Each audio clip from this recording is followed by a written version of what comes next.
Shalom, Tuhan Yesus memberkati kita semua.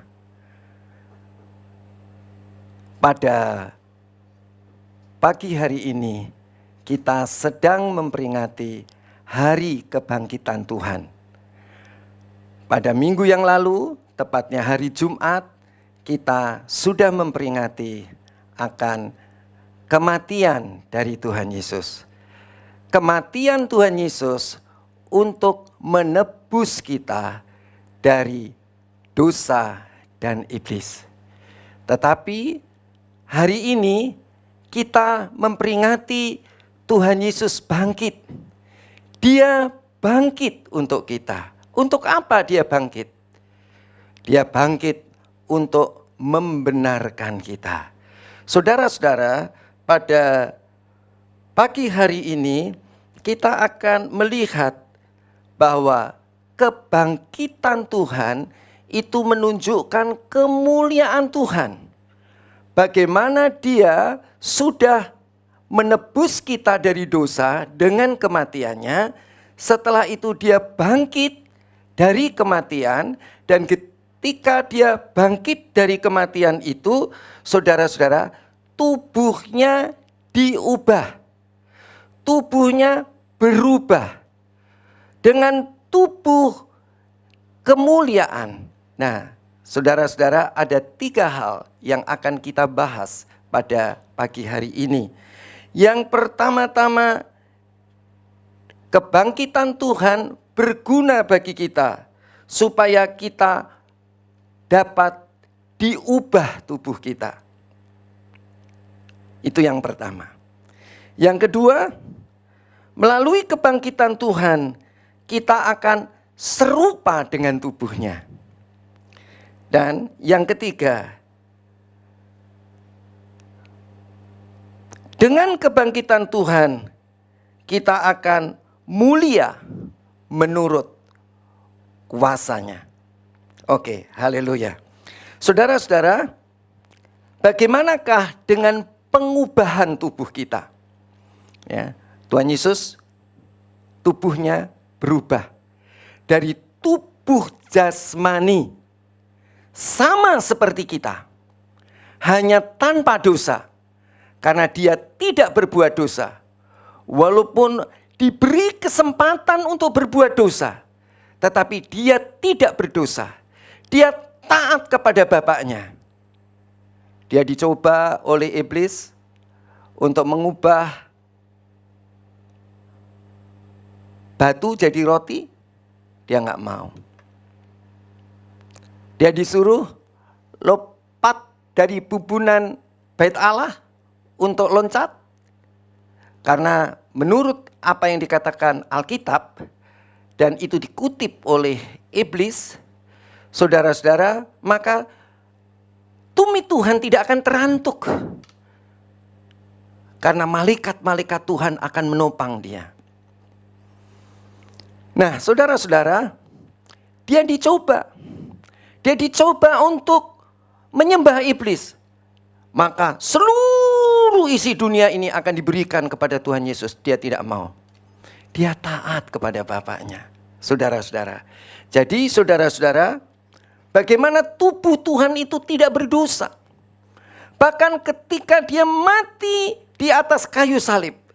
Sebelum kematiannya di Taman Getsemani, dia katakan, "Ya Bapa, kalau boleh, lalukanlah cawan ini daripadaku. Tetapi bukan kehendakku yang jadi, tetapi kehendak-Mu Bapa yang jadi." Apa yang terjadi? Tuhan mau, Bapa mau, supaya Tuhan Yesus mati untuk menebus kita dari dosa dan iblis. Dia nurut. Bagaimana dengan saudara? Saya percaya, kita semua dalam posisi menurut. Amin. Apalagi saudara-saudara, ketika dia mati di atas kayu salib, sebelum detik-detik kematiannya, apa yang dia katakan? "Bapa, kuserahkan nyawaku kepadamu." Wow, ini luar biasa. Saudara-saudara, dia taat taat sampai mati, bahkan taat sampai mati di atas kayu salib pun dia taat. Saudara-saudara, itulah tubuh Yesus. Tubuh Yesus yang mulia. Mengapa saudara-saudara? Tubuh Tuhan Yesus itu sebetulnya adalah tubuh seperti kita. Tetapi dia tidak berbuat dosa. Dia sama sekali tidak berbuat dosa. Karena dia bergaul dengan Roh Kudus. Sehingga dia dapat taat kepada Bapaknya. Apa yang kulihat itulah yang kukerjakan. Wow. Apa yang kudengar itulah yang kukatakan. Wow. Itu luar biasa saudara-saudara. Ketaatan yang luar biasa. Ketaatan yang luar biasa.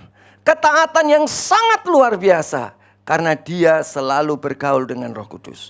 Saudara-saudara, tubuh kita diubah oleh Tuhan. Ketika kita nanti Tuhan datang di awan-awan menjemput kita. Yang saya katakan menjadi buah sulung. 144.000 artinya 12 kali 12 artinya kelengkapan dari kelengkapan, artinya bahwa orang yang lengkap, sempurna dan penuh itulah yang diangkat sebelum kesusahan besar. Bukan angkanya, tapi maksudnya. Orang-orang yang sungguh lengkap, sempurna dan penuh, dia diangkat pada pengangkatan yang pertama. Tetapi jangan putus asa. Kalau hari-hari ini saudara watak kita belum bisa diselamatkan, belum bisa berubah, ada kabar baik. Kabar baiknya adalah saudara akan dididik oleh Tuhan. Tidak bersama-sama dengan dunia. Tetapi kita anak-anak Tuhan yang sudah dijamin dilahirkan kembali, yang dijamin diselamatkan, akan memperoleh hidup kekal itu ditepati oleh Tuhan. Tetapi dengan cara bagaimana saudara? Saudara akan ditinggal dalam kesusahan besar. Saudara harus mempunyai perubahan karakter. Saudara harus betul-betul bisa membangun satu dengan yang lain. Sampai saudara bisa mempengaruhi orang lain. Dan saudara tahu, di kesusahan besar, kalau saudara mempengaruhi orang lain supaya dia menjadi anak-anak Tuhan, saudara akan dipenggal leher saudara oleh antikris. Dan ketika sudah meninggal, saudara akan diangkat. Itu adalah yang saya suka, panen raya. Itu kebanyakan orang Kristen. Tapi saudara harus bayar nyawa. Kalau sekarang ini saudara cuma apa saudara? Sangkal nyawa. Kalau nanti saudara harus bayar nyawa. Dan kemudian saudara akan bersama-sama dengan kita semua memerintah selama 1000 tahun. Dan setelah itu langit dan bumi diruntuhkan. Dan Tuhan membuat langit dan bumi baru. Ketika Tuhan membuat langit dan bumi baru itu sifatnya kekal selama-lamanya. Disitulah saudara-saudara, orang yang menyangkal Tuhan, yang melepaskan diri dari tangan Tuhan, yang menyangkal Tuhan, yang tidak dibunuh di zaman antikris, di kesusahan besar itu. Apa yang terjadi? Saudara akan bersama-sama dengan dunia masuk ke neraka kekal untuk selama-lamanya. Jadi saudara-saudara, kapan tubuh kita menjadi tubuh yang mulia? Mari kita baca di dalam Filipi pasal 3 ayat yang ke-21. Filipi pasal 3 ayat yang ke-21. Yang akan mengubah tubuh kita yang hina ini. Saudara-saudara, tubuh kita adalah tubuh yang hina. Amin saudara. Tubuh kita ini tubuh yang hina. Tetapi sekarang Tuhan sedang mengubah kita. Kapan Tuhan mengubah kita?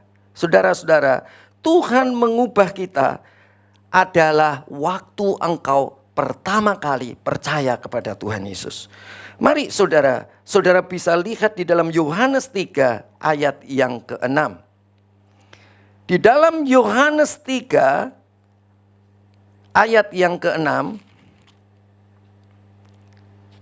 firman Tuhan mengatakan, apa yang dilahirkan secara jasmani bersifat jasmani.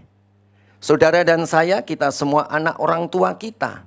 Orang tua kita adalah tubuh, jasmani, daging. Apa yang dilahirkan secara jasmani bersifat jasmani.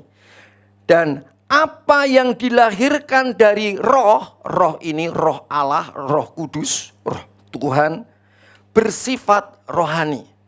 Jadi kita dilahirkan kembali, roh kita yang dilahirkan kembali. Amin, itu sudah kita bahas. Dan saudara-saudara, kita bisa lihat yang sedang itu yang sudah, tapi yang sedang kita kerjakan, itu tadi pertama adalah keselamatan roh atau kelahiran kembali.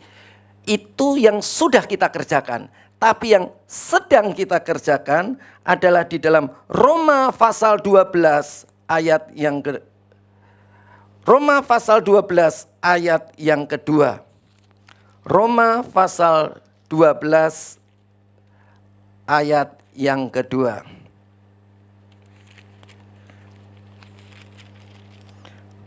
Roma pasal 12 ayat yang kedua. Ini adalah keselamatan jiwa. Kalau tadi keselamatan roh. Begitu saudara percaya kepada Tuhan Yesus bahwa Dia telah mati bagiku dan Dia telah bangkit bagiku. Dia telah mati menebus saya dari dosa dan iblis dan Dia telah bangkit untuk membenarkan kita. Saudara-saudara, maka saudara langsung roh saudara dilahirkan kembali, dilahirkan oleh roh Allah. Jadi roh kita langsung baru. Tetapi sekarang saudara dan saya sedang menempuh. Sampai kapan? Sampai Tuhan Yesus datang di awan-awan. Kita diberi kesempatan untuk mengubah watak kita. Jadi keselamatan bukan keselamatan roh saja, tetapi keselamatan adalah keselamatan jiwa juga. Nah, nanti kita hari ini memperingati namanya keselamatan tubuh. Ya, sekarang keselamatan jiwa. Mari kita lihat di dalam Roma 12 ayat 2. Janganlah kamu menjadi serupa dengan dunia ini, tetapi berubahlah oleh pembaruan budimu, pembaruan jiwamu, pikiran, perasaan, dan kehendakmu, pembaruan hidup jiwamu. Supaya hidup jiwa kita yang lama dengan segala kepribadiannya dikuburkan, tetapi diganti atau dibangkitkan oleh roh Tuhan bersama-sama dengan Tuhan, supaya tubuh kita, supaya kehidupan jiwa kita yang mati dan dibangkitkan tadi dihidupi. Jadi bukan bukan kehidupan jiwa kita saja yang hidup, bukan aku kita saja yang hidup, tetapi bersama atau dihidupi oleh roh Tuhan.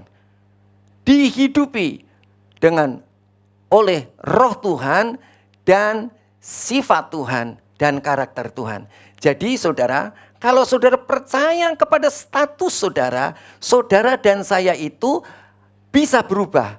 Watak kita bisa berubah.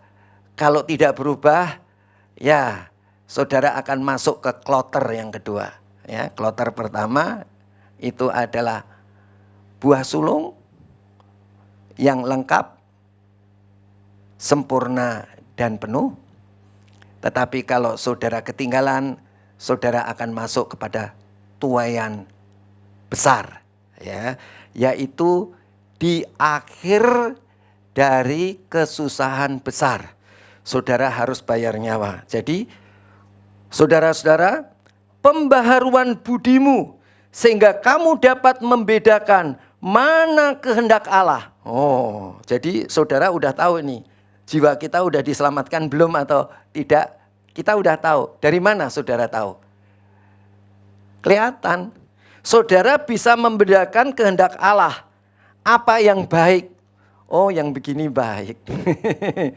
Yang berkenan. Oh, yang begini lebih meningkat lagi. Ini namanya berkenan kepadanya dan sempurna. Oh, yang sempurna begitu. Ya, saudara tahu levelnya baik, berkenan dan sempurna. Saudara mau lakukan yang baik? Oh, harus. Saudara mau lakukan yang berkenan? Pasti. Saudara mau lakukan yang sempurna? Harus dan pasti. Ya, harus dan pasti, saudara. Itu namanya perubahan kehidupan jiwa kita. Saudara-saudara, pertama-tama saudara harus mengimani posisi saudara. Saudara sudah dilahirkan baru. Saudara adalah manusia baru, bukan manusia lama lagi. Tetapi saudara di sini, saudara perubahan watak itu harus terjadi.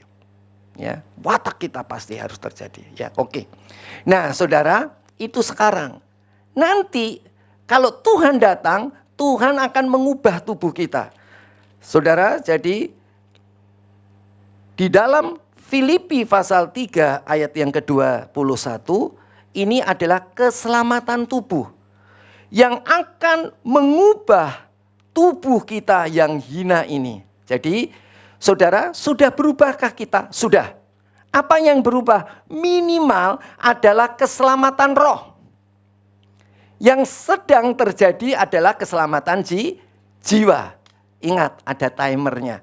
Tek, tek, tek, tek, tek, tek. Sampai Tuhan Yesus menjemput kita di awan-awan panen besar. Datanglah antikris 3,5 tahun kali 2.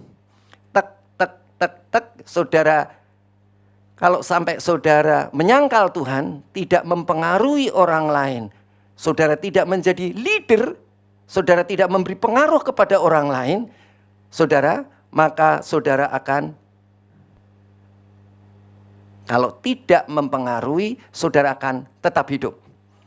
Tetapi saudara, engkau akan dihukum di saat langit baru dan bumi baru di dalam neraka bersama-sama dengan dunia.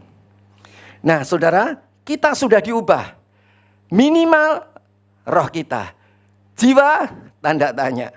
Sudah enggak tahu yang baik, berkenan, dan sempurna? Sudah melakukan yang baik, yang berkenan, dan yang sempurna. Datang terlambat pelayanan baik, benar atau sempurna? Bisa dijawab, saudara? Ya, baiklah. Mending pelayanan. Mending telat. Yang penting pelayanan. Berkenan enggak? Waduh, berkenan apa enggak ya? Mestinya ya jangan telat. Ya, ngepaslah paling tidak. Ngepas paling tidak. Saudara, yang sempurna gimana? Nah, kalau semuanya yang ngepas, pelayan Tuhan semuanya ngepas, terus siapa yang melayani? Jadi saudara harus tahu, sempurna itu adalah tidak telat. Tetapi saudara sebelum itu supaya saudara membantu mempersiapkan semuanya, ya. Jadi kalau saudara sudah punya pikiran seperti itu, wow. Saya tidak sekedar pelayanan, tapi saya pelayanan karena mengikut Yesus. Wow, itu sungguh sempurna. Haleluya. Saudara-saudara, mengubah, kita sudah diubah. Roh, jiwa, harusnya sudah.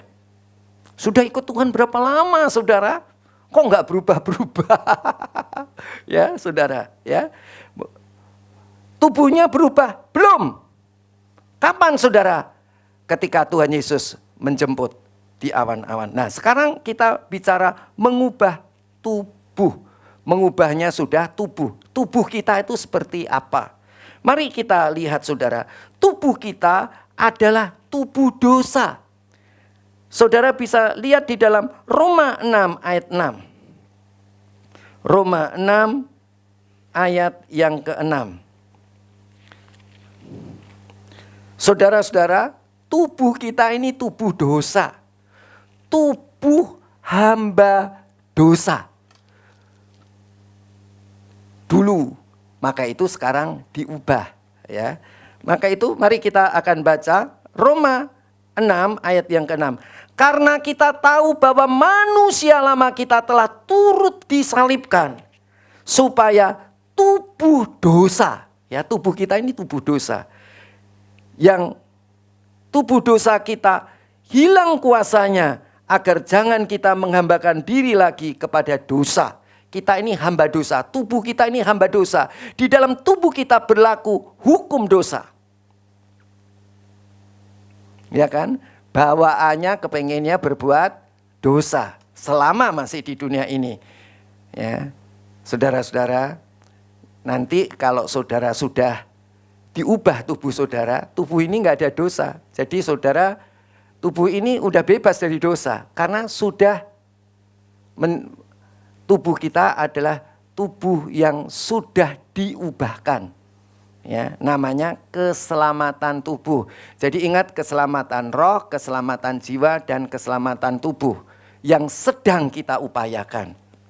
Mari saudara kita lihat bahwa di dalam tubuh kita ini ada yang namanya maut, kematian. Mari kita lihat di dalam Roma pasal yang ke-7 ayat yang ke-24. Roma pasal 7 ayat yang ke-24.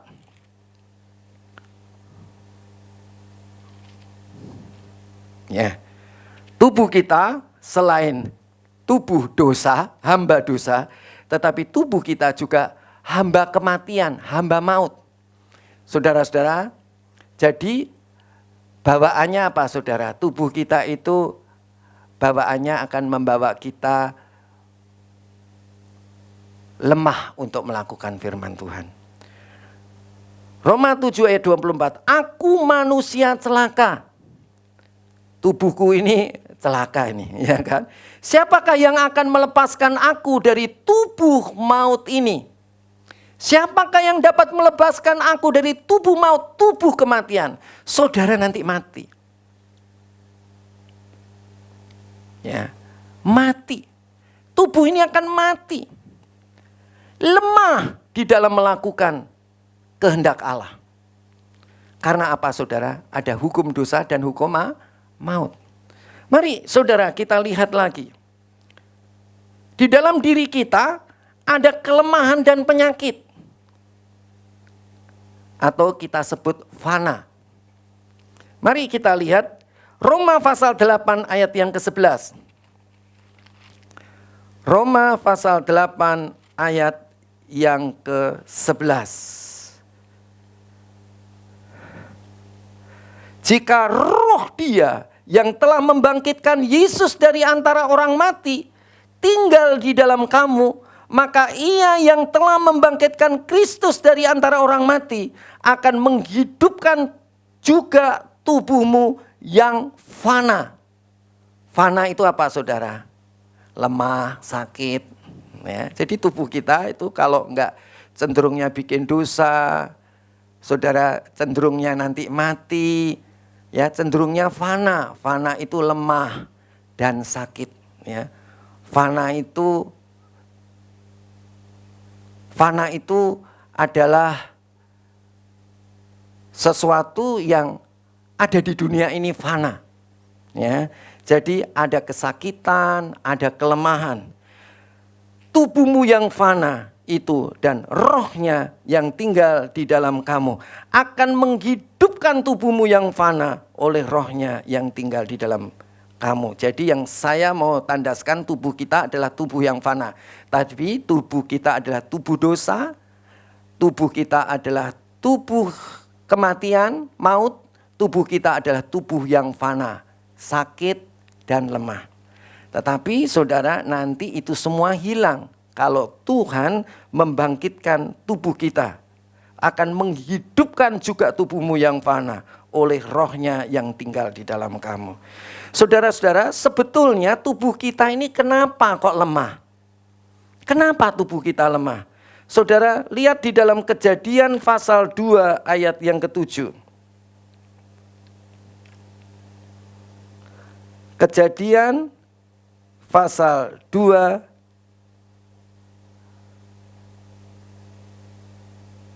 ayat yang ke-7. Ketika itulah Tuhan Allah membentuk manusia itu dari debu tanah dan menghembuskan nafas hidup ke dalam hidungnya. Demikianlah manusia itu menjadi makhluk yang hidup. Jadi saudara-saudara, kenapa kita ini, tubuh kita ini tubuh yang lemah? Kenapa tubuh kita ini adalah tubuh dosa? Tubuh maut, tubuh yang fana, tubuh yang lemah. Karena kita terbuat dari debu, saudara-saudara.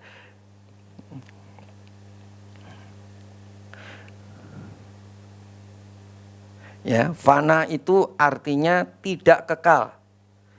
Fana itu artinya dapat rusak. Ya, jadi saudara, tapi kita lihat, kita kembali kepada Filipi pasal 21, pasal 3 ayat 21. Yang akan mengubah tubuh kita. Jadi tubuh kita adalah tubuh dari debu. Tanah dibuatnya. Tubuh kita adalah tubuh maut. Tubuh kita adalah tubuh dosa. Tubuh kita adalah tubuh yang fana. Saudara-saudara, tetapi ingat, Tuhan mengubah tubuh kita. Dengan cara apa mengubah tubuh kita? Dengan bertahap. Melalui keselamatan roh, melalui keselamatan jiwa, melalui keselamatan tubuh.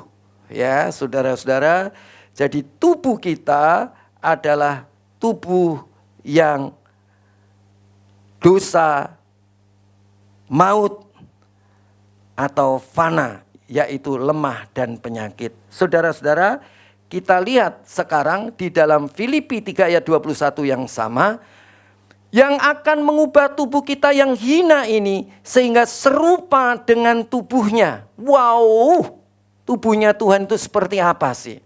Mari saudara kita lihat tubuh Tuhan. Tubuh Tuhan itu adalah seperti Lukas 24 ayat 26. Lukas 24 ayat 26.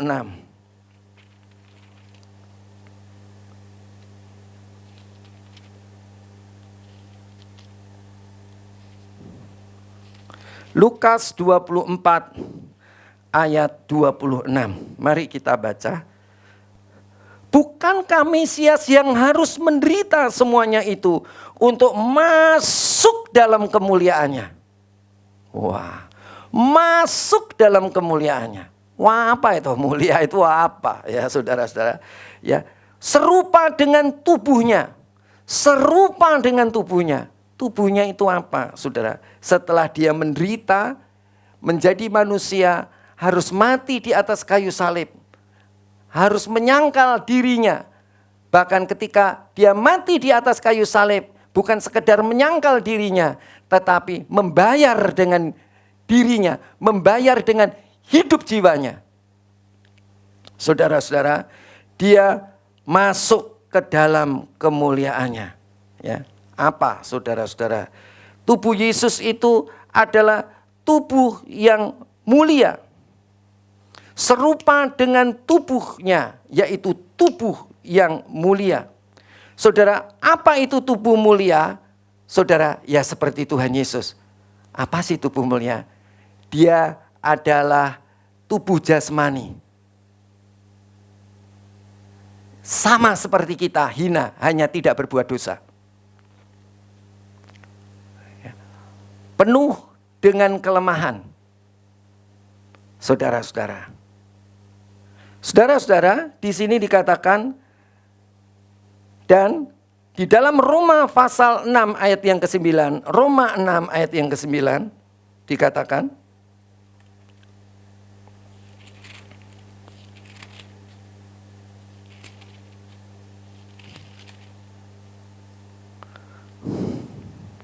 tubuh Yesus itu gimana, saudara? Tubuhnya mulia. Setelah mengalami penderitaan, dia tetap taat. Ya, dia mulia. Mulianya kayak apa? Nah, ini mulia. Ada orang yang mulia kayak begini nggak, saudara? Nggak ada. Cari orang di seluruh dunia, nggak ada. Ya, nggak ada yang mulia. Tubuhnya yang mulia gini nggak ada. Saudara, orang yang mati bangkit. Mulia enggak? Ya mulia. Tapi mati lagi. Tapi Yesus, dia mati dan bangkit. Bangkitnya tidak pakai tubuh yang fana tadi. Tidak pakai tubuh yang fana, tapi pakai tubuh kemuliaan. Kenapa? Roma pasal 6 ayat yang ke-9, karena kita tahu bahwa sesudah bangkit dari antara orang mati, setelah Tuhan Yesus bangkit, hari ketiga setelah dia mati, dia bangkit, Kristus tidak mati lagi. Bahkan maut tidak berkuasa lagi atas dia. Jadi kita akan serupa dengan Yesus, dengan tubuh yang mulia, serupa dengan tubuh yang mulia. Wis, luar biasa. Tubuh yang mulia. Mulia apa artinya, saudara-saudara? Udah mati, bangkit, nggak mati lagi. Itu namanya mulia. Ya. Dan saudara, kita akan lanjutkan. Serupa dengan tubuhnya. Ya. Yang mulia menurut kuasanya, yang dapat menaklukkan segala sesuatu kepada dirinya. Wow. Kita lihat di dalam Efesus 1 ayat yang ke-19. Efesus pasal 1 ayat yang ke-19. Wow, luar biasa. Haleluya, haleluya.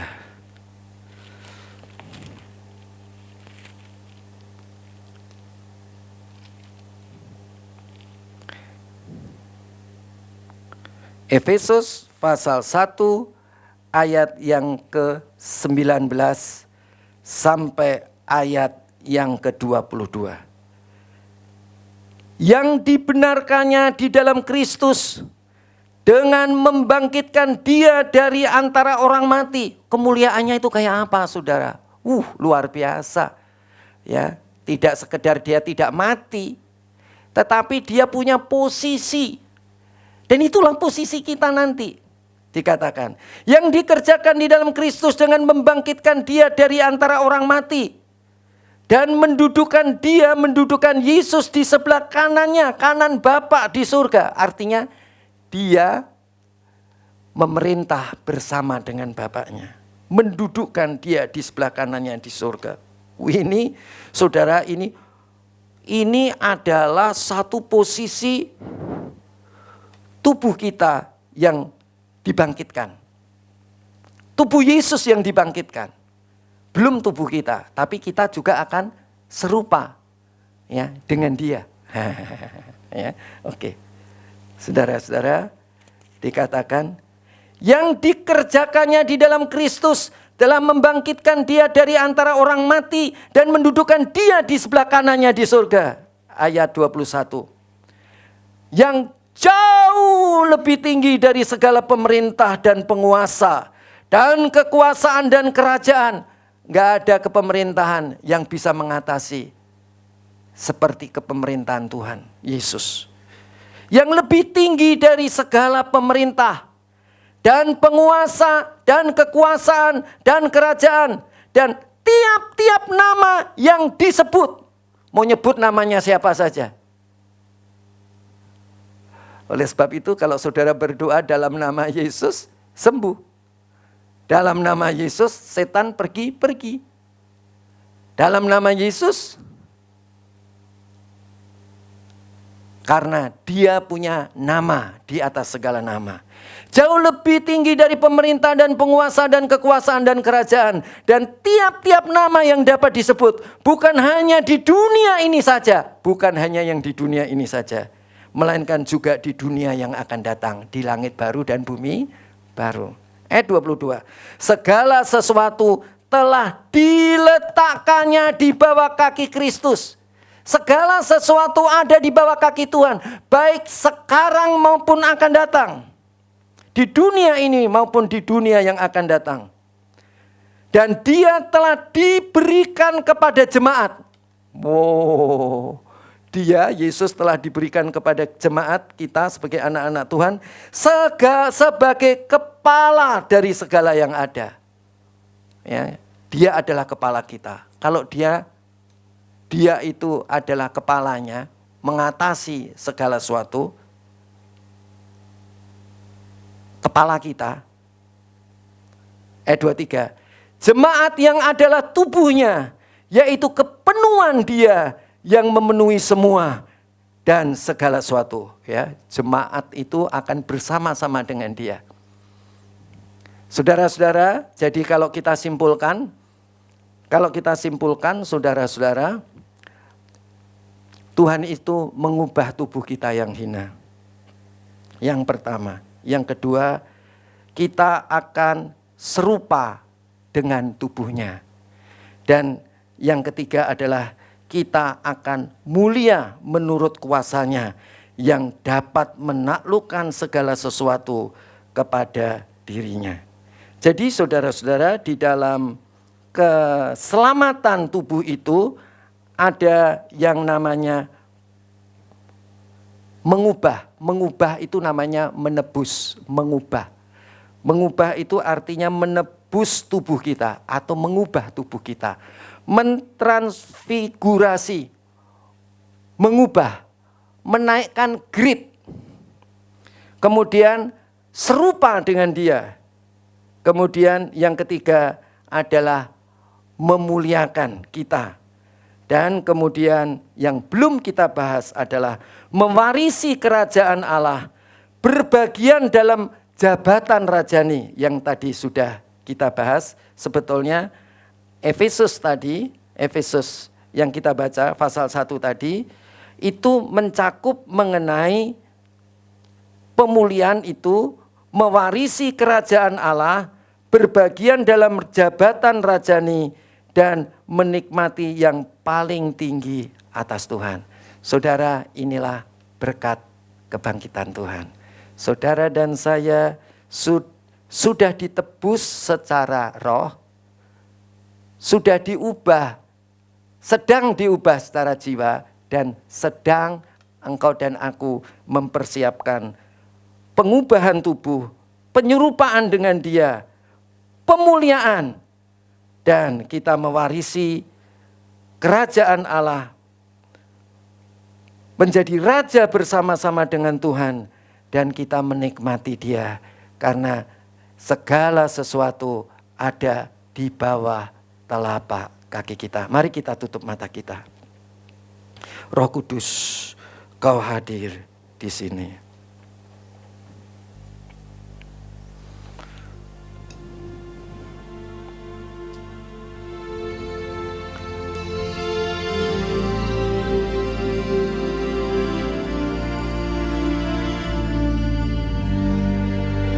Persiapkan hatimu.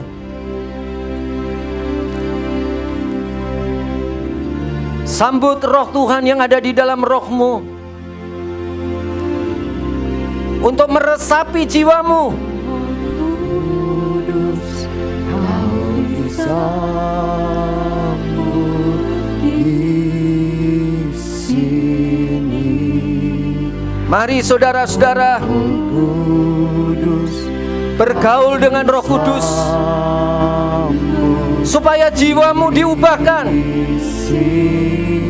supaya engkau dan aku juga tubuh kita diubahkan.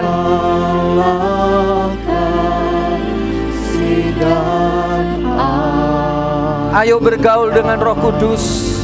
Kau disambut desene Roh Kudus, Roh Kudus, kau disambut desene Roh Kudus, kau disambut desene. Bapa, angkat hatimu,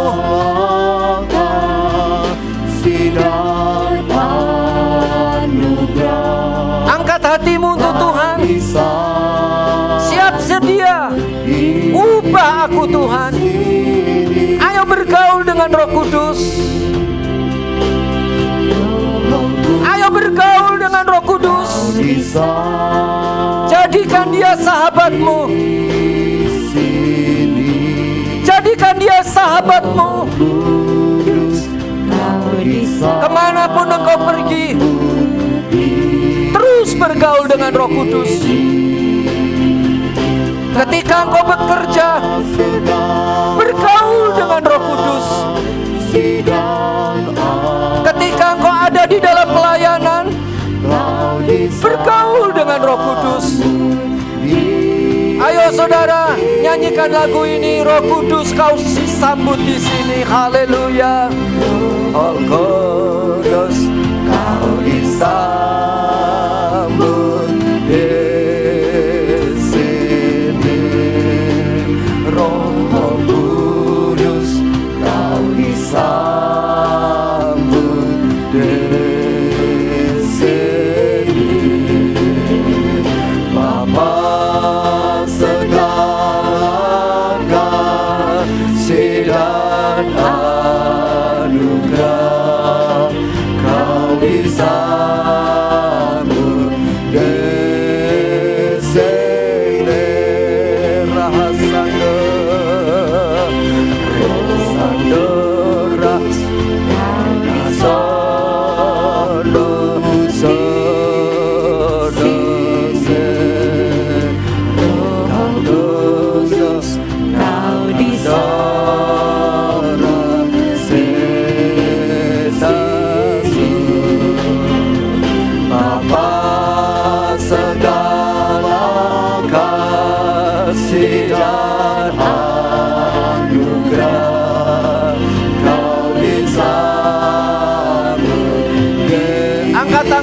angkat hatimu, katakan, kau kusambut di sini Tuhan.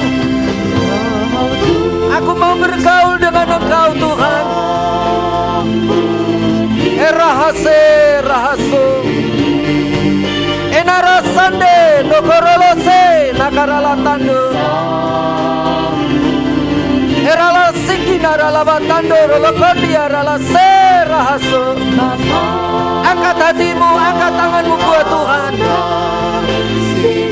Mari kita bekerja sama dengan Roh Kudus, bergaul dengan Roh Kudus, supaya watak kita berubah untuk mempersiapkan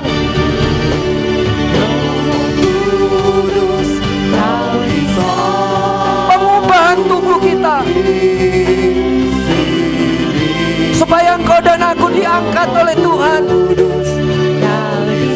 pada tuaian yang pertama, bukan pada tuaian yang kedua. Segala kasih dan anugerah kau disambut di sini. Apapun masalahmu, percayalah bahwa engkau manusia baru. Terus bergaul dengan Roh Kudus. supaya watakmu berubah, watak kita berubah.